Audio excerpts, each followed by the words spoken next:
Mr. President.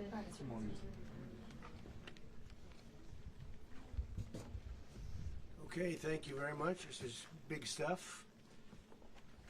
We appreciate you being here. Late last night and early today, at my direction, the United States Armed Forces conducted an extraordinary military operation in the capital of Venezuela. Overwhelming American military power, air, land, and sea, was used to launch a spectacular assault. And it was an assault like people have not seen since World War II. It was a force against a heavily fortified military fortress in the heart of Caracas to bring outlaw dictator Nicolás Maduro to justice. This was one of the most stunning, effective, and powerful displays of American military might and competence in American history. And if you think about it, we've done some other good ones, like the attack on Soleimani, the attack on al-Baghdadi, and the obliteration and decimation of the Iran nuclear sites just recently in an operation known as Midnight Hammer. All perfectly executed and done. No nation in the world could achieve what America achieved yesterday, or frankly in just a short period of time.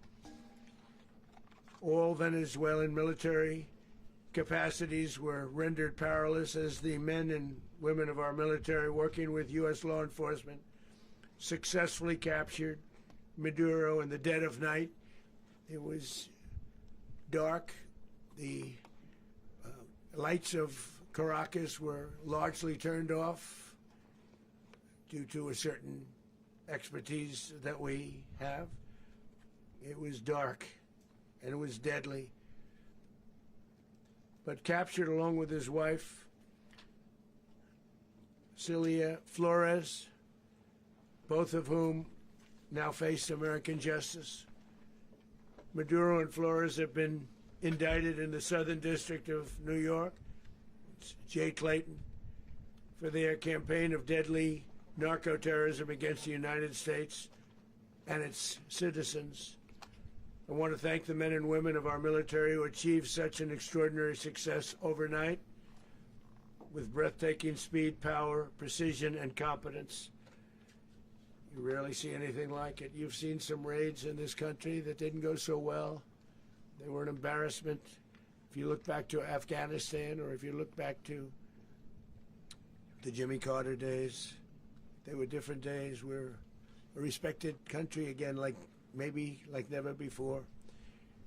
These highly trained warriors, operating in collaboration with U.S. law enforcement, caught them in a very ready position. They were waiting for us. They knew we had many ships out in the sea, just sort of waiting. They knew we were coming.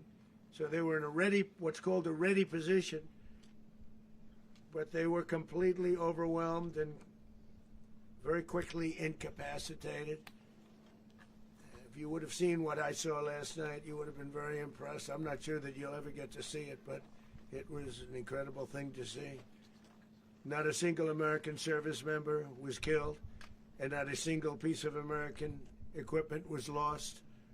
We had many helicopters, many planes, many people involved in that fight. But think of that, not one piece of military equipment was lost, not one service member was, more importantly, killed. The United States military is the strongest and most fearsome military on the planet by far, with capabilities and skills our enemies can scarcely begin to imagine. We have the best equipment anywhere in the world. There's no equipment like what we have, and you see that even if you just look at the boats. You know, we've knocked out 97% of the drugs coming in by sea. 90%. Each boat kills on average, 25,000 people. We knocked out 97%.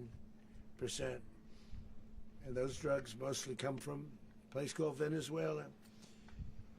We're going to run the country until such time as we can do a safe, proper, and judicious transition. So we don't want to be involved with having somebody else get in and we have the same situation that we had for the last long period of years. So we are going to run the country until such time as we can do a safe, proper, and judicious transition. And it has to be judicious because that's what we're all about. We want peace, liberty, and justice for the great people of Venezuela, and that includes many from Venezuela that are now living in the United States and want to go back to their country. It's their homeland. We can't take a chance that somebody else takes over Venezuela that doesn't have the good of the Venezuelan people in mind. We've had decades of that. We're not going to let that happen. We're there now, and what people don't understand, but they understand as I say this, we're there now, but we're going to stay until such time as the proper transition can take place. So we're going to stay until such time as we're going to run it, essentially, until such time as a proper transition can take place. As everyone knows, the oil business in Venezuela has been a bust, a total bust, for a long period of time. They were pumping almost nothing by comparison to what they could have been pumping and what could have taken place. We're going to have our very large United States oil companies, the biggest anywhere in the world, go in, spend billions of dollars, fix the badly broken infrastructure, the oil infrastructure, and start making money for the country. And we are ready to stage a second and much larger attack if we need to do so. So we were prepared to do a second wave if we needed to do so. We actually assumed that a second wave would be necessary, but now it's probably not. The first wave, if you'd like to call it that, the first attack was so successful, we probably don't have to do a second, but we're prepared to do a second wave, a much bigger wave, actually. This was pinpoint, but we have a much bigger wave that probably won't have to do. This partnership of Venezuela with the United States of America, a country that everybody wants to be involved with because of what we were able to do and accomplish, will make the people of Venezuela rich, independent, and safe. And it will also make the many, many people from Venezuela that are living in the United States extremely happy. They suffered. They suffered. So much was taken from them. They're not going to suffer anymore. The illegitimate dictator Maduro was the kingpin of a vast criminal network responsible for trafficking colossal amounts of deadly and illicit drugs into the United States. As alleged in the indictment, he personally oversaw the vicious cartel known as Cartel de las Solas, which flooded our nation with lethal poison, responsible for the deaths of countless Americans, many, many Americans. Hundreds of thousands over the years of Americans died because of him. Maduro and his wife will soon face the full might of American justice and stand trial on American soil. Right now they're on a ship. They'll be heading to ultimately New York, and then a decision will be made, I assume, between New York and Miami or Florida. But we have people where the overwhelming evidence of their crimes will be presented in a court of law. And I've seen it. I've seen what we have. It's both horrible and breathtaking that something like this could have been allowed to take place. For many years after his term as president of Venezuela expired, Maduro remained in power and waged a ceaseless campaign of violence, terror, and subversion against the United States of America, threatening not only our people, but the stability of the entire region. And you all saw it. In addition to trafficking gigantic amounts of illegal drugs that inflicted untold suffering and human destruction all over the country, all over in particular the United States, Maduro sent savage and murderous gangs, including the bloodthirsty prison gang, Tren de Aragua, to terrorize American communities nationwide. And he did indeed. They were in Colorado. They took over apartment complexes. They cut the fingers off people if they call police. They were brutal, but they're not so brutal now.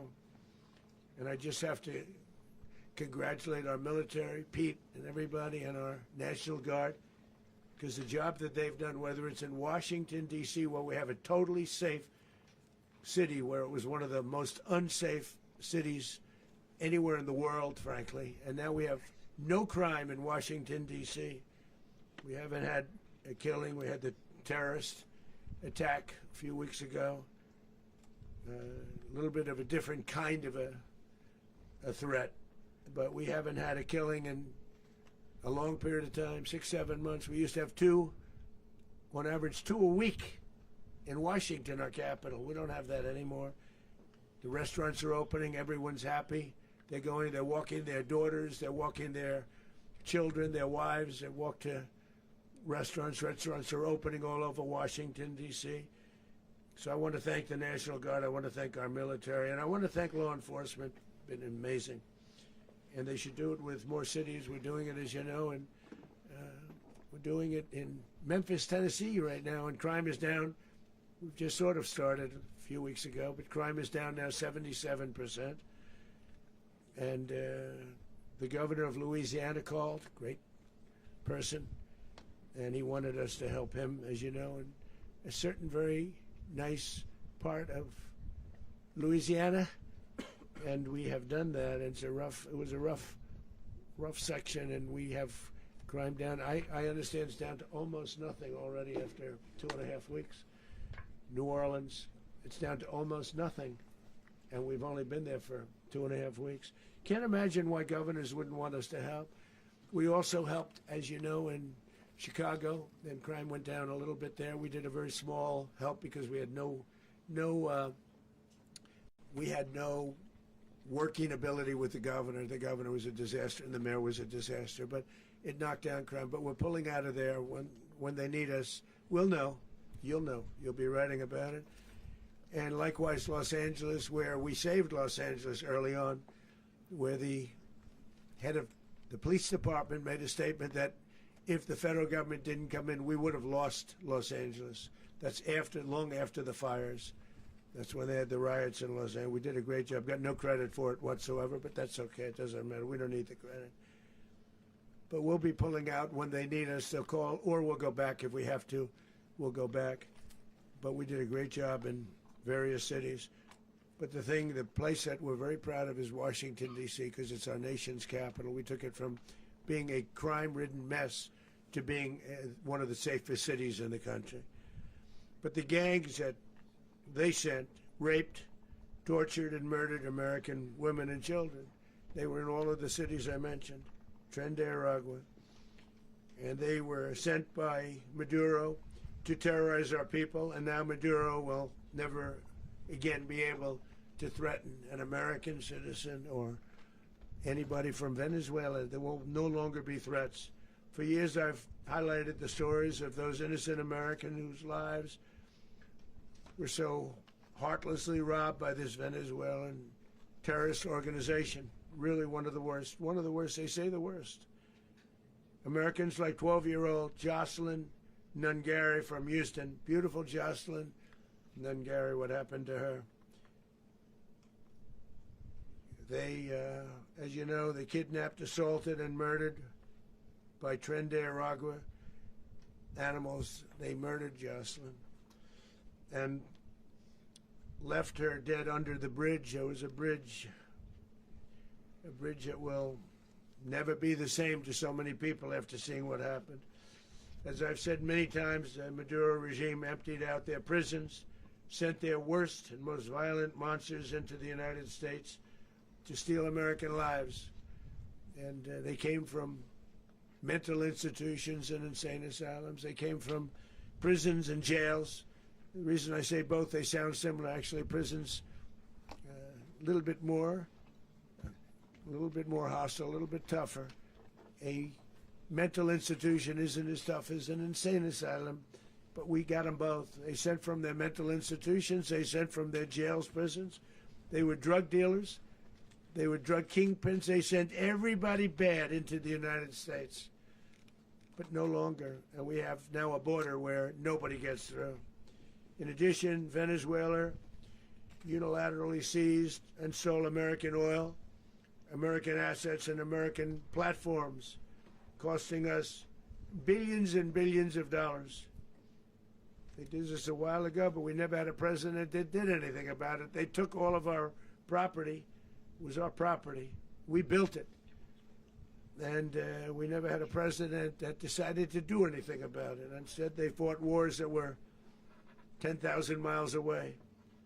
We built Venezuela oil industry with American talent, drive, and skill, and the socialist regime stole it from us during those previous administrations, and they stole it through force. This constituted one of the largest thefts of American property in the history of our country. Considered the largest theft of property in the history of our country. Massive oil infrastructure was taken like we were babies, and we didn't do anything about it. I would have done something about it.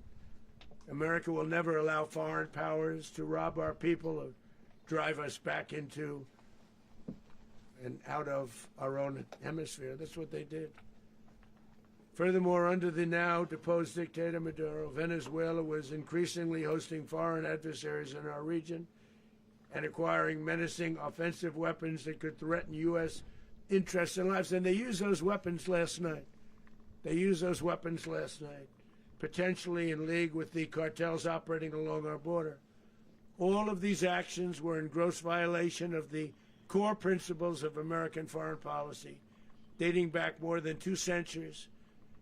And not anymore. All the way back, it dated to the Monroe Doctrines. And the Monroe Doctrine is a big deal. But we've superseded it by a lot. By a real lot. They now call it the Monroe Document. I don't know. It's Monroe Doctrine. We sort of forgot about it. It was very important, but we forgot about it. We don't forget about it anymore. Under our new national security strategy, American dominance in the Western Hemisphere will never be questioned again. Won't happen. So just in concluding, for decades, other administrations have neglected or even contributed to these growing security threats in the Western Hemisphere. Under the Trump administration, we are reasserting American power in a very powerful way in our home region. And our home region is very different than it was just a short while ago. The future will be, and we did this in my first term. We had great dominance in my first term, and we have far greater dominance right now. Everyone's coming back to us. The future will be determined by the ability to protect commerce and territory and resources that are core to national security. These are core to our national security. Just like tariffs are, they've made our country rich, and they've made our national security stronger than ever before. But these are the iron laws that have always determined global power. And we're going to keep it that way. We will secure our borders. We will stop the terrorists. We will crash the cartels, and we will defend our citizens against all threats, foreign and domestic. Other presidents may have lacked the courage or whatever to defend America, but I will never allow terrorists and criminals to operate with impunity against the United States. This extremely successful operation should serve as warning to anyone who would threaten American sovereignty or endanger American lives. Very importantly, the embargo on all Venezuelan oil remains in full effect. The American Armada remains poised in position and the United States retains all military options until United States demands have been fully met and fully satisfied. All political and military figures in Venezuela should understand what happened to Maduro can happen to them, and it will happen to them if they aren't just, fair, even to their people. The dictator and terrorist, Maduro, is finally gone in Venezuela. People are free. They're free again. It's been a long time for them, but they're free. America is a safer nation. This morning, it's a prouder nation this morning because it didn't allow this horrible person and this country that was doing very bad things to us. It didn't allow it to happen. And the Western Hemisphere is right now a much safer place to be. So I want to thank everybody for being here. I want to thank General Raisin Kane. He's a fantastic man. I've worked with a lot of generals. I worked with some I didn't like. I worked with some I didn't respect. I worked with some that just weren't good. But this guy is fantastic. I watched last night one of the most precise attacks on sovereignty. I mean, it was an attack for justice. And I'm very proud of him, and I'm very proud of our Secretary of War, Pete Hegseth, who I'm going to ask to say a few words. Thank you very much. Mr. President, can you explain how the U.S. will run Venezuela? Well, thank you, Mr. President. Finally, a commander-in-chief the world respects and the American people deserve. And as the President said, words can barely capture the bravery and the power and the precision of this historic operation. A massive joint military and law enforcement raid flawlessly executed by the greatest Americans our country has to offer. American warriors are second to none, the best in the world and the best of our country. What all of us witnessed last night was sheer guts and grit, gallantry, and glory of the American warrior. I'm simply humbled by such men, and I tip my hat to our chairman, Dan Raisin Kane, and all those Americans who stood watch last night. Our warriors are the elite of America, and again, President Trump has your back. No other country on planet Earth, and it's not even close, could pull this kind of operation off. And no other president has ever shown this kind of leadership, courage, and resolve, the most powerful combination the world has ever seen. As the President said, our adversaries remain on notice. America can project our will anywhere, anytime. The coordination, the stealth, the lethality, the precision, the very long arm of American justice, all on full display in the middle of the night. Nicolás Maduro had his chance, just like Iran had their chance, until they didn't and until he didn't. He effed around, and he found out. President Trump is deadly serious about stopping the flow of gangs and violence to our country. Deadly serious about stopping the flow of drugs and poison to our people. Deadly serious about getting back the oil that was stolen from us. And deadly serious about reestablishing American deterrence and dominance in the Western Hemisphere. This is about the safety, security, freedom, and prosperity of the American people. This is America first. This is peace through strength. And the United States War Department is proud to help deliver it. Welcome to 2026, and under President Trump, America is back. I'd like to welcome now our chairman, Chairman Raisin Kane, to give a few more details about the operation. Mr. Chairman. Thank you, Mr. Secretary. Thank you, Mr. President, and good morning. Last night, on the order of the President of the United States and in support of a request from the Department of Justice, as the President said, the United States military conducted an apprehension mission in Caracas, Venezuela, to bring to justice two indicted persons, Nicolás and Cecilia Maduro. This operation, known as Operation Absolute Resolve, was discreet, precise, and conducted during the darkest hours of January 2nd and was the culmination of months of planning and rehearsal, an operation that, frankly, only the United States military could undertake. What I'd like to do this morning is talk to you through some of the preparation and the details without compromising any of our tactics, techniques, and procedures. There is always a chance that we'll be tasked to do this type of mission again. Our interagency work began months ago and built on decades of experience of integrating complex air, ground, space, and maritime operations. While the past 2 decades have honed the skills of our special operations forces, this particular mission required every component of our joint force, with soldiers, sailors, airmen, Marines, and Guardians working in unison with our intelligence agency partners and law enforcement teammates in an unprecedented operation. We leveraged our unmatched intelligence capabilities and our years of experience in hunting terrorists, and we could not have done this mission without the incredible work by various intelligence agencies, including the CIA, NSA, and NGA. We watched, we waited, we prepared, we remained patient and professional. This mission was meticulously planned, drawing lessons from decades of missions over the last many years, many missions over these last many years.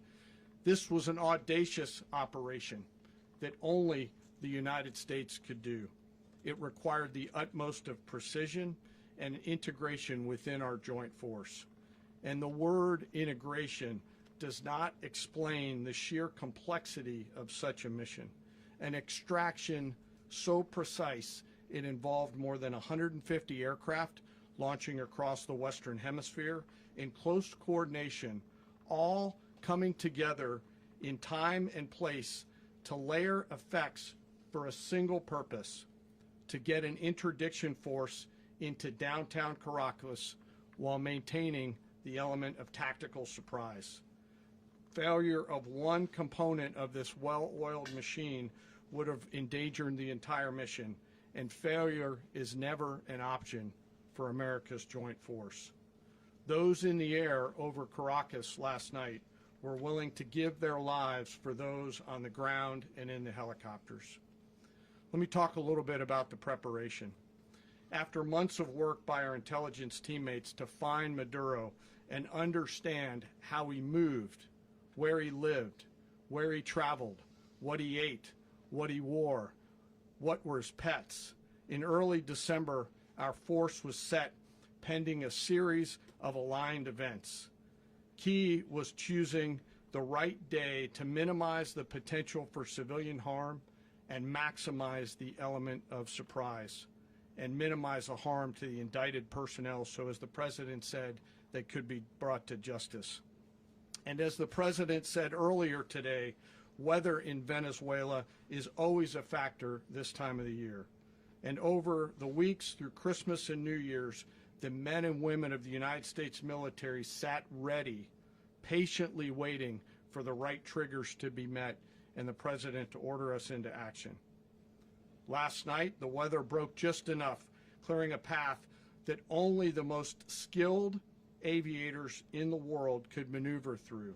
Ocean, mountain, low cloud ceilings, but when tasked with a mission, this organization does not quit. At 10:46 p.m. Eastern Time last night, the President ordered the United States military to move forward with this mission. He said to us, and we appreciate it, Mr. President, good luck and Godspeed. And those words were transmitted to the entire joint force. Over the course of the night, aircraft began launching from 20 different bases on land and sea across the Western Hemisphere. In total, more than 150 aircraft, bombers, fighters, intelligence, reconnaissance, surveillance, rotary wing were in the air last night. Thousands and thousands of hours of experience were airborne. Our youngest crew member was 20, and our oldest crew member was 49, and there's simply no match for American military might. As the night began, the helicopters took off with the extraction force, which included law enforcement officers, and began their flight into Venezuela at 100 feet above the water. As they approached Venezuelan shores, the United States began layering different effects provided by Spacecom, Cybercom, and other members of the interagency to create a pathway. Overhead, those forces were protected by aircraft from the United States Marines, the United States Navy, the United States Air Force, and the Air National Guard.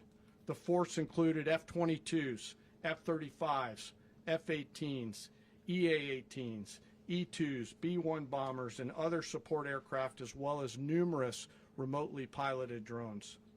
As the force began to approach Caracas, the Joint Air Component began dismantling and disabling the air defense systems in Venezuela, employing weapons to ensure the safe passage of the helicopters into the target area. The goal of our air component is, was, and always will be to protect the helicopters and the ground force and get them to the target and get them home.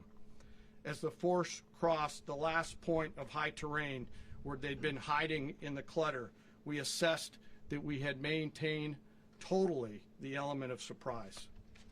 As the helicopter force ingressed towards the objective at low level, we arrived at Maduro's compound at 1:01 a.m. Eastern Standard Time, or 2:01 a.m. Caracas local time, and the apprehension force descended into Maduro's compound and moved with speed, precision, and discipline towards their objective, and isolated the area to ensure the safety and security of the ground force while apprehending the indicted persons. On arrival into the target area, the helicopters came under fire, and they replied with that fire with overwhelming force in self-defense. One of our aircraft was hit but remained flyable, and as the President said earlier today, all of our aircraft came home, and that aircraft remained flyable during the rest of the mission. As the operation unfolded at the compound, our air and ground intelligence teams provided real-time updates to the ground force, ensuring those forces could safely navigate the complex environment without unnecessary risk. The force remained protected by overhead tactical aviation. Maduro and his wife, both indicted, gave up and were taken into custody by the Department of Justice, assisted by our incredible U.S. military with professionalism and precision, with no loss of U.S. life. After securing the indicted persons, the force began to prep for departure. Helicopters were called in to exfiltrate the extraction force, while fighter aircraft and remotely piloted aircraft provided overhead coverage and suppressive fire. There were multiple self-defense engagements as the force began to withdraw out of Venezuela. The force successfully exfiltrated and returned to their afloat launch bases, and the force was over the water at 3:29 a.m. Eastern Standard Time with indicted persons on board. And both Maduro and his wife were embarked aboard the USS Iwo Jima. In closing, what we've witnessed today is a powerful demonstration of America's joint force. We think, we develop, we train, we rehearse, we debrief, we rehearse again and again, not to get it right, but to ensure that we cannot get it wrong. Our jobs are to integrate combat power so when the order comes, we can deliver overwhelming force at the time and the place of our choosing against any foe anywhere in the world. I am immensely proud today of our joint force and filled with gratitude to represent them here today. There is simply no mission too difficult for these incredible professionals and the families that stand by them and support them. As we stand here this morning, our forces remain in the region at a high state of readiness, prepared to project power, defend themselves, and our interests in the region. This operation is a testament to the dedication and unwavering commitment to justice and our resolve to hold accountable those who threaten peace and stability. In closing, I want to express my heartfelt gratitude to the brave men and women who executed this mission. Their courage and tireless commitment to our nation are what makes us strong. Thank you, Mr. Secretary, and thank you, Mr. President. Thank you very much. Well, I don't have much to add to what you've heard now, other than the following points.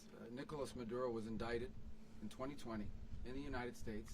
He is not the legitimate president of Venezuela. That's not just us saying it. The first Trump administration, the Biden administration, the second Trump administration, none of those three recognized him. He's not recognized by the European Union and multiple countries around the world. He is a fugitive of American justice with a $50 million reward, which I guess we saved $50 million. And We should make sure. yeah, exactly. But Don't let anybody claim it. Nobody deserves it but us. But I want to be clear about one thing. Nicolás Maduro had multiple opportunities to avoid this. He was provided multiple very, very, very generous offers and chose instead to act like a wild man, chose instead to play around.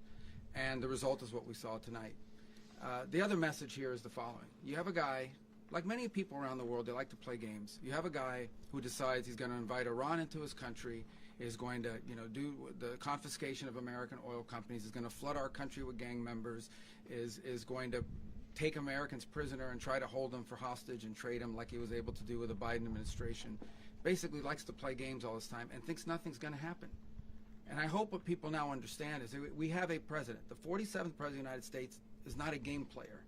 When he tells you that he's going to do something, when tells you he's going to address a problem, he means it. He actions it.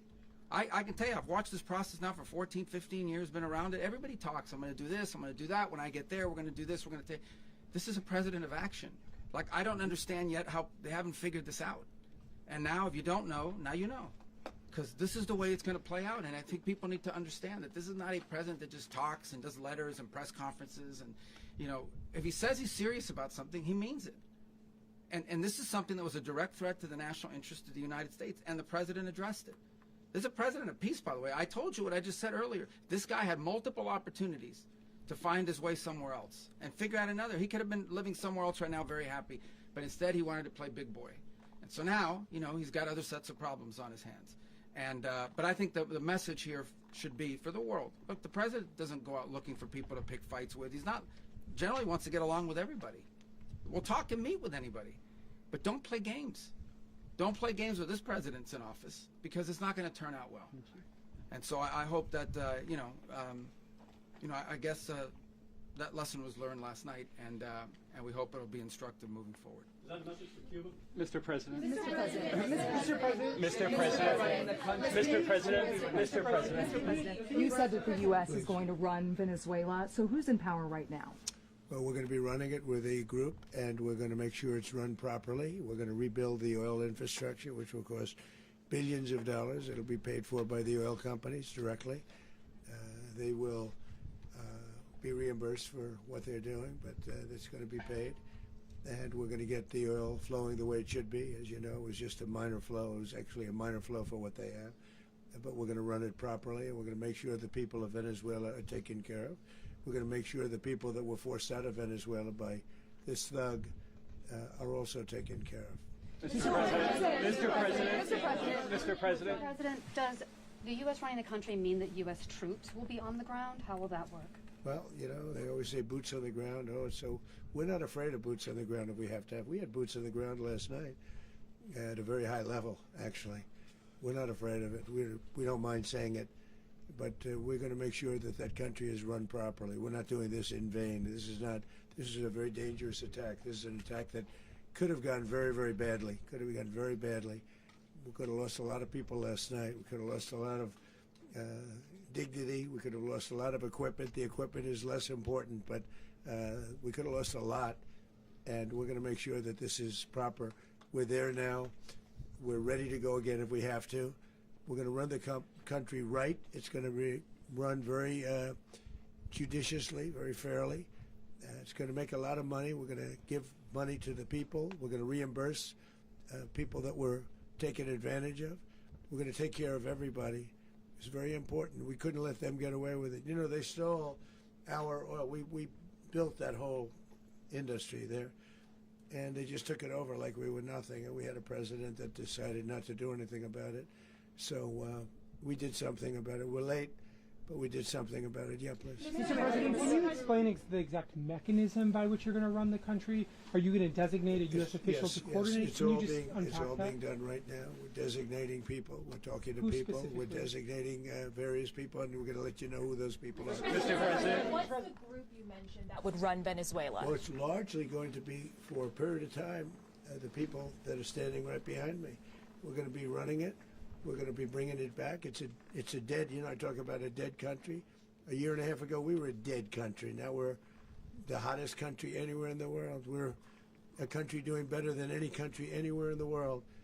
And it required leadership. Venezuela has a lot of bad people in there, a lot of bad people that shouldn't be leading. We're not going to take a chance that one of those people take over for Maduro.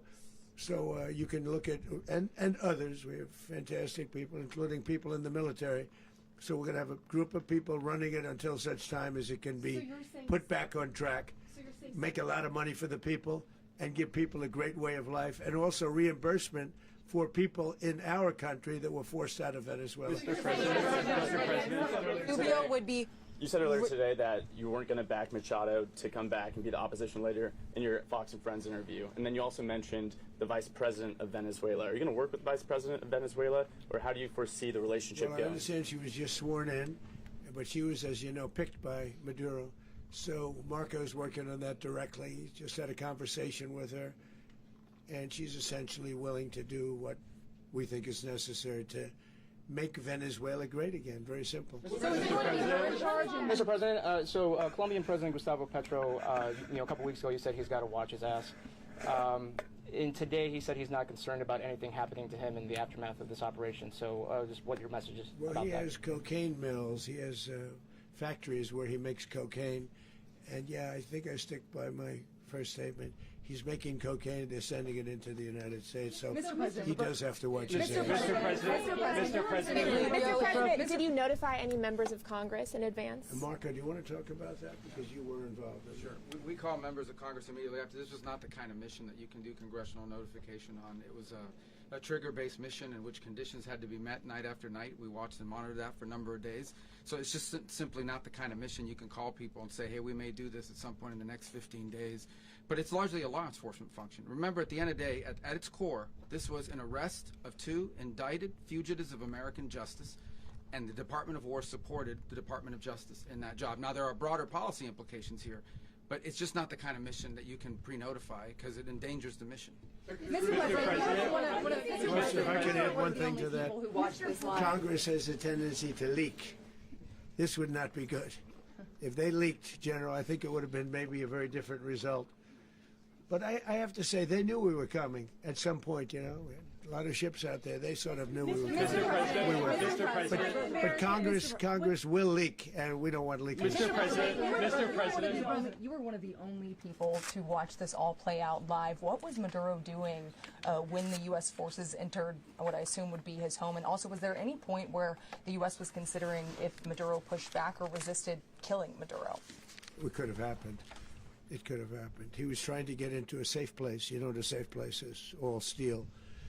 And he wasn't able to make it to the door because our guys were so fast. They went through the opposition so fast. And there was a lot of opposition. People were wondering, do we get them by surprise? Sort of surprised, but they were waiting for something. It was a lot of opposition. There was a lot of gunfire. You saw some of it today. But he was trying to get to a safe place, which wasn't safe because we would have had the door blown up in about 47 seconds, they say on average, regardless of how thick the steel was. It was a very thick door. It was a very heavy door, but he was unable to get to that door. He made it to the door. He was unable to close it. So where is Maduro going to be? Go ahead, finish. Where is Maduro going to be in the time being right now? Do you know his exact Well, whereabouts? eventually, ultimately, in the near future, he's going to be brought to New York. And where is he going to be held? Where is he going to be held in New York? Do you know? That's going to be up to the officials that do these things. Mr. President, the U.S. has something of a mixed track record of ousting dictators without necessarily a plan for what comes afterwards. Not with Did me, that though. weigh on your decision Well, that's making? when we had different presidents, but with me, that's not true. With me, we've had a perfect track record of winning. We win a lot, and we win. If you look at Soleimani, you look at al-Baghdadi, you look at the Midnight Hammer. Midnight Hammer was incredible. Right now, you wouldn't have peace in the Middle East. We have essentially peace in the Middle East because of that. If we weren't successful with Midnight Hammer, you wouldn't have peace in the Middle East. So, with me, you've had a lot of victory. You've had only victories. You've had no losses. Yeah. Mr. President, can you? How long do you expect the U.S. to run Venezuela, and how soon do you want the Venezuelan people to hold elections? So I'd like to do it quickly, but it takes a period of time. You know, we're rebuilding. We have to rebuild their whole infrastructure. The infrastructure is rotted. It's actually very dangerous. It's blow-up territory. Oil is very dangerous. It's a very dangerous thing to take out of the ground. It can kill a lot of people. It has killed a lot of people doing just that. The infrastructure is old. It's rotted. Much of it is stuff that we put there 25 years ago, and we're going to be replacing it. And we're going to take a lot of money out so that we can take care of the country. Are you saying that Secretary Rubio and Mr. President, China, Russia, and Iran have interests in Venezuela. How does this operation affect your relationships with them when it comes to the oil and drugs? In terms of China and Russia, Russia when we get things straightened out.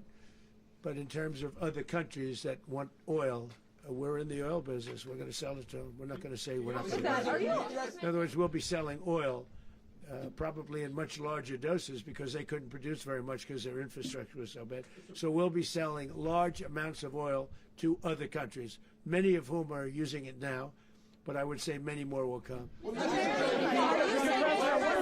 Are you saying that, Mr. President, are you saying that? Mr. President, thank you. What is your message to the people of Venezuela today? Of course, the civilian population specifically, they have a lot of questions. What is your message to the people of Venezuela? That you're going to have peace, justice. You're going to have some of the riches that you should have had for a long period of time. It was stolen from you. But you're going to have peace and you're going to have safety. You're going to have justice. You're going to have a country. You're going to have a real country. You're going to have potentially a great country. You know, if you go back 20 years, maybe even a little longer ago, that was a great country. And they destroyed it. Remember I said that if we lose this election, the United States will be Venezuela on steroids. That's what would have happened. Had we lost the election, the 2024 election, we suffered so badly. When you look at the border from 2020, what they did, what Joe Biden administration did to our country should never be forgotten. But if we had to go through another year of that, we would be exactly where Venezuela was in terms of, I used to say, if they win, we're going to be Venezuela on steroids, and that's what would have happened. President, thank you. Are you saying that Secretary Hegseth and Rubio are going to be running Venezuela, and will you be sending in U.S. military troops to provide? They're going to be a team that's working with the people of Venezuela to make sure that we have Venezuela right. Because for us to just leave, who's going to take over? I mean, there is nobody to take over. You have a vice president who's been appointed by Maduro. And right now she's the vice president, and she's, I guess, the president. She was sworn as president just a little while ago. She had a long conversation with Marco, and she said, we'll do whatever you need. I think she was quite gracious, but she really doesn't have a choice. We're going to have this done right. We're not going to just do this with Maduro, then leave like everybody else, leave and say, let it go to hell. If we just left, it has zero chance of ever coming back. We'll run it properly. We'll run it professionally. We'll have the greatest oil companies in the world go in and invest billions and billions of dollars and take out money, use that money in Venezuela. And the biggest beneficiary are going to be the people of Venezuela. And also, I can't stress this strongly enough, the people that got thrown out of Venezuela that are now in the United States, and frankly, some want to stay and some probably want to go back. Yeah. So, Mr. President, what's being done to protect Americans in the country, and were any of the detained Americans Well, right now they're very last protected night? because nobody's going to mess with us. They're very protected. The people of, and we let them know that you better not touch one of them. Are you concerned that bad elements of the Maduro regime will remain in place? Well, we know who they are. We're on them, and they're acting much differently now than they would have acted 2 days ago. And what can okay, wait, behind you, please. Mr. President, why is running a country in South America America first? Well, I think it is because we want to surround ourselves with good neighbors. We want to surround ourselves with stability. We want to surround ourselves with energy. We have tremendous energy in that country. It's very important that we protect it. We need that for ourselves. We need that for the world. and we want to make sure we can protect it. Mr. President, on oil? Yes, sir. Please go ahead. Yeah, is there a message here for Cuba and Diaz-Canel? Well, Cuba's an interesting case. Cuba is, not doing very well right now. That system has not been a very good one for Cuba. The people there have suffered for many, many years. And I think Cuba is going to be something we'll end up talking about, because Cuba is a failing nation right now, very badly failing nation. And we want to help the people. It's very similar in the sense that we want to help the people in Cuba, but we want to also help the people that were forced out of Cuba and living in this country. Do you want to say something about that, Marco, please? Well, I mean, I just gave you a statement a few minutes ago about, when the president speaks, you should take him seriously. So suffice it to say, Cuba is a disaster. It's run by incompetent, senile men, and in some cases, not senile, but incompetent nonetheless. It has no economy. It's in total collapse. And by the way, they were, all the guards that helped protect Maduro, this is well known, their whole spy agency, all that were full of Cubans. I mean, it's amazing. This poor island took over Venezuela in some cases. One of the biggest problems the Venezuelans have is they have to declare independence from Cuba. They tried to basically colonize it from a security standpoint. So, yeah, look, if I lived in Havana and I was in the government, I'd be concerned, at least a little bit. Are you cutting off the oil flow to Cuba from Venezuela? Well, the president already announced a week ago that anything that's sanctioned, it's sanctioned oil, it's not going to be allowed to get there. So that's an The answer is yes. Mr. President. Mr. President, is the U.S. aware of the location of opposition leader Machado, and have you been in contact with her? No, we haven't. No, we haven't. Mr. President, on Monday. Oh, I think it would be very tough for her to be the leader. She doesn't have the support within, or the respect within the country. She's a very nice woman, but she doesn't have the respect. Mr. President, is it possible that the U.S. ends up administrating Venezuela for years? Well, it won't cost us anything because the money coming out of the ground is very substantial, so it's not going to cost us anything. So the U.S. isn't going to dedicate money to. Well, we want safety there. We want to be surrounded by countries that aren't housing all of our enemies all over the world. That's what was happening, and you don't want to have that. But we're going to be rebuilding, and we're not spending money. The oil companies are going to go in. They're going to spend money. We're going to take back the oil that, frankly, we should have taken back a long time ago. A lot of money is coming out of the ground. We're going to get reimbursed for all of that. We're going to get reimbursed for everything that we spend. So it's going to be a very important. This is a very big evening that took place last night. We have to be surrounded by safe, secure countries, and we also have to have energy. Very important. We have to have energy that's real energy, not where they're getting 4% and 5% of the energy out of the ground. You take a look, it was such a disaster. So what's going to happen with Venezuela, I think, over the next period of a year is going to be a great thing. And the people of Venezuela will be the biggest beneficiaries. Mr. President, on Monday,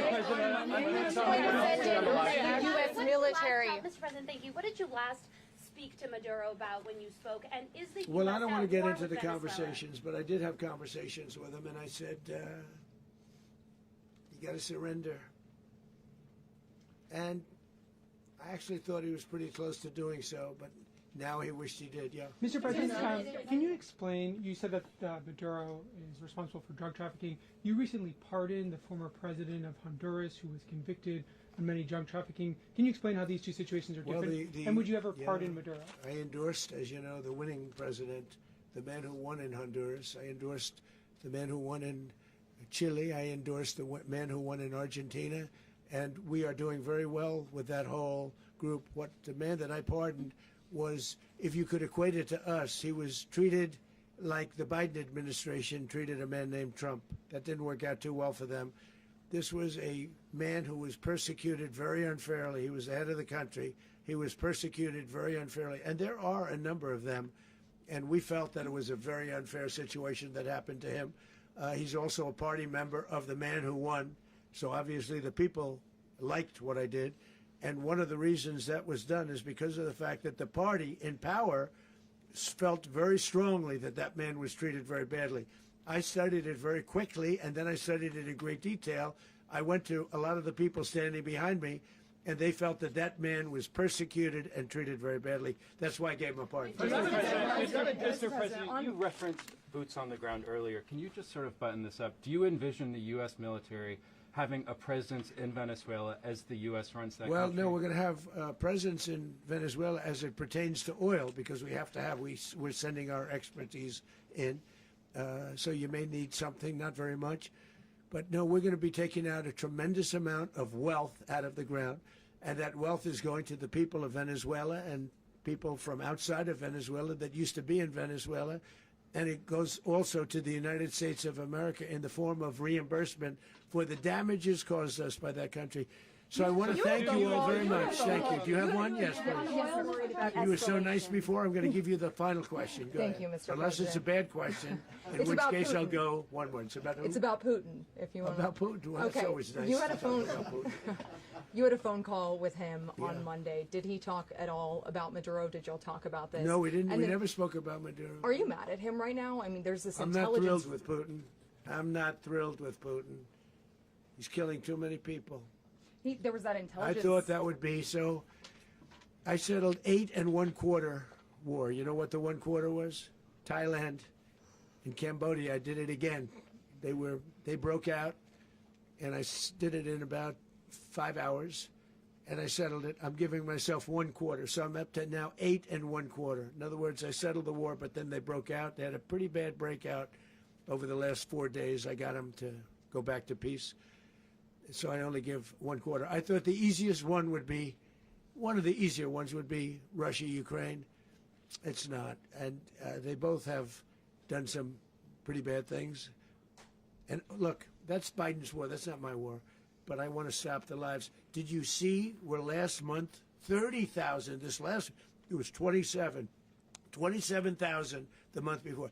30,000, mostly soldiers, were killed this last month. 30,000. I want to stop that. You know, I got NATO to pay 5% instead of the 2% that they weren't paying. They weren't paying 2, now they pay 5.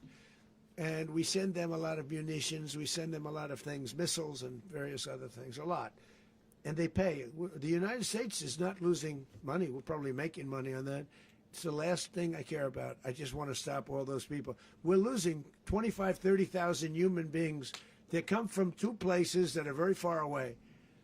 But if I can stop, because it's something I've been pretty good at doing, deals, I guess. It's all a deal. Life is a big deal. But if I can stop that war and stop 30,000 young people, in addition to the fact that people are being killed in Kiev, people are being killed in other cities, you know, a much smaller number, but they're being killed, viciously killed. So I'm not happy about it. I thought that would be something that would get solved. We have Mr. Witkoff here. I think that we're making progress, but that's a war that should have never happened. If I were president, it would have never happened. Putin says it. Everybody says it. If I were president, that would have never happened. But I inherited that war. That was Joe Biden, Zelensky, and Putin. I came into the situation, and it's a mess. And I will say this. I watched an operation last night that was so precise, that was so brilliant. I mean, it was incredible. If we had our people, like this general and our people involved, that war would not have gone on very long, that I can tell you. You told me That war, to use an old term, that war has become a bloodbath. And we want it to get stopped. Thank you very much. Are you concerned a rogue Venezuelan general can take over the country? Can you talk about your conversation with the vice president?